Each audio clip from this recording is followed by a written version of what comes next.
Mata ibarat jendela utama dalam sistem tubuh kita yang memberi rangsangan pada otak untuk bertindak. Mata juga menjadi cermin emosi seseorang. Saat marah, sedih atau bahagia, kita pun bisa membacanya melalui organ penglihatan. Nah, jika tak pandai menjaga organ penting kita dengan baik, maka bisa menyebabkan gangguan pada fungsi mata di kehidupan selanjutnya. Minus, plus, atau silinder adalah di antara jenis gangguan penglihatan yang cukup banyak dialami, sehingga diperlukan bantuan kacamata agar bisa membantu melihat objek secara jelas. Penyebab lain menurunnya fungsi penglihatan adalah katarak, yang bisa sangat mengganggu aktivitas sehingga diperlukan tindakan operasi untuk mengembalikan fungsinya. Lalu, apa penyebab katarak? Bisakah penyakit mata ini hanya dialami oleh orang lanjut usia? Dan bisakah katarak disembuhkan? Simak informasinya dalam Hidup Sehat sesaat lagi. Ya pemirsa, kembali lagi di Hidup Sehat. Tadi kita udah lihat ya bahwa mata itu memang jendelanya manusia. Tapi kalau memang ada katarak, ini sepertinya agak-agak mengganggu Dokter Haikal. Ganggu banget Intan, apalagi yang namanya cinta itu dari mata turun ke hati kan. Jadinya susah ya nanti menentukan Betul. cinta yang tepat yang mana nih.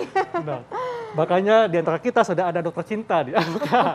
Sudah ada Dokter Helda Puspitasari, spesialis mata. Pagi dok, apa kabar? Selamat pagi Dokter Haikal. Pagi dokter. Kak Intan. Ya. Nah, dokter, ini tadi kita udah lihat ya dokter bahwa katarak ini memang sangat-sangat mengganggu penglihatan. Ini yang jadi pertanyaan bagi kita semua adalah memang ini penyebabnya apa dan bisa dialami oleh usia berapa aja. Tapi ada fakta dan mitos yang pertama nih dokter. Katanya bahwa katarak ini dapat menyerang. Gara-gara ngeliat dokter cinta, aduh jadi deg-degan saya. Bisa menyerang dari usia balita hingga lansia. Ini fakta atau mitos dokter? Fakta betul. Fakta? Bisa dari balita dokter? Katarak itu bisa dari dia bahkan baru lahir pun sampai yang memang kebanyakan kan usia tua ya. Ya. Itu Nah, sih. penyebab kalau untuk anak yang baru lahir atau balita itu apa dokter? Kalau dari anak baru lahir atau balita, jadi kalau anak baru lahir itu biasanya seringkali karena ada infeksi dari pada saat dia di kandungan.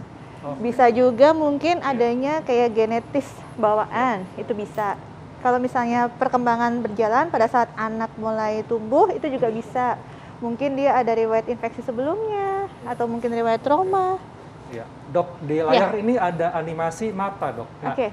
ketika ada katarak, itu gangguannya di lensa kan dok ya? Dapat Betul. dijelaskan lebih lanjut dok? Silakan. Oke. Mungkin ada yang gambar. Mungkin gambar sebelumnya bisa diperlihatkan bola mata tadi. Gambar bola mata tadi ya? Nah, iya. Ini dokter? Nah, Iya.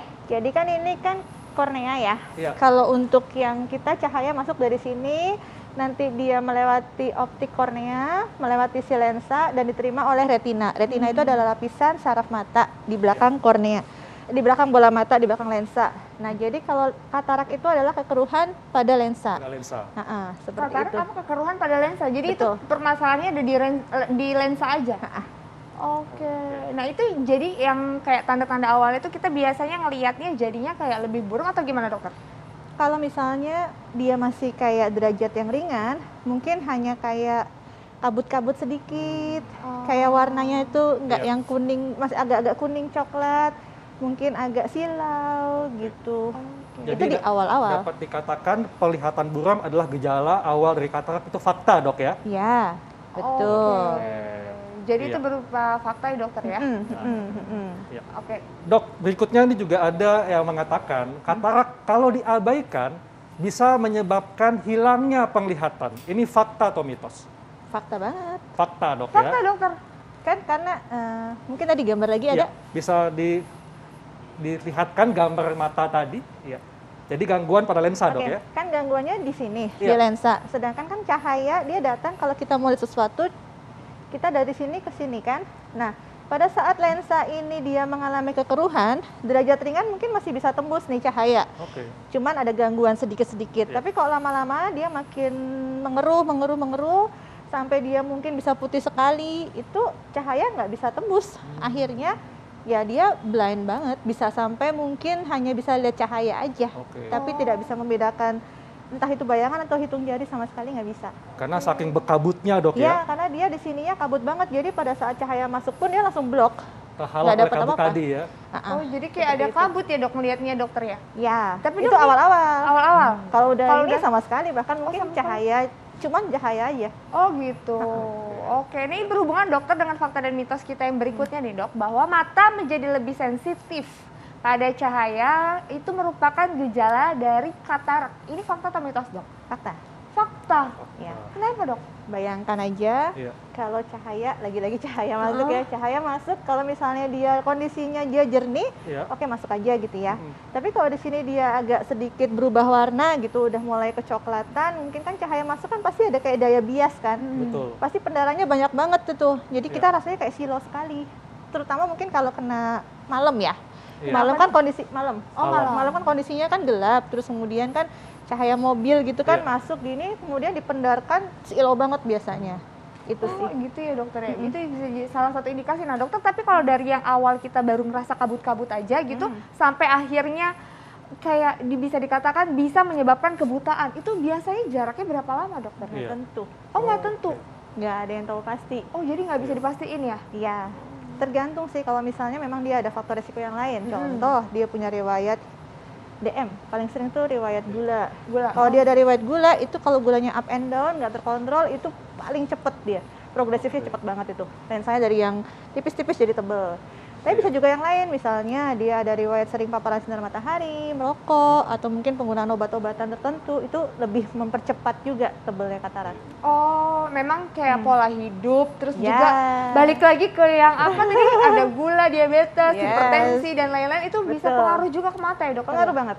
Wow dokter Haikal ternyata mata bisa, maksudnya Betul. kayak semua penyakit Dari itu bisa mata pengaruh turun ke ke semuanya ya? Jadi dari mata turun ke hati dan turun semuanya. Bukan? Dok, tadi dikatakan bahwa gejalanya itu pelihatannya berkabut ya. Ya. Nah, ada lagi nih dok yang mengatakan bahwa penglihatan menjadi kuning dan objek benda terlihat ganda adalah ciri dari mata yang mengalami katarak. Ini fakta atau mitos? Bisa banget. Bisa banget. Fakta Iya. dok ya? Iya. Oke. Tadi karena kan dia lensanya itu kan dia jernih harusnya, terus Ya. kemudian dia mulai menguning, pasti kita ngeliatnya juga kuning. Dan kalau misalnya lensa tadi mana ya? Ada gambarnya?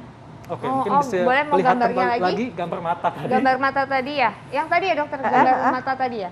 Ya, jadi intinya kalau lensa ini dia sudah mulai berubah warna, terus mungkin kan dia nggak selalu semuanya langsung berubah gitu kan dok. Iya. Bisa aja mungkin perubahannya di pinggir-pinggir perifer dari lensanya kayak gitu. Nah itu dia pasti jadi kayak beda fokusnya.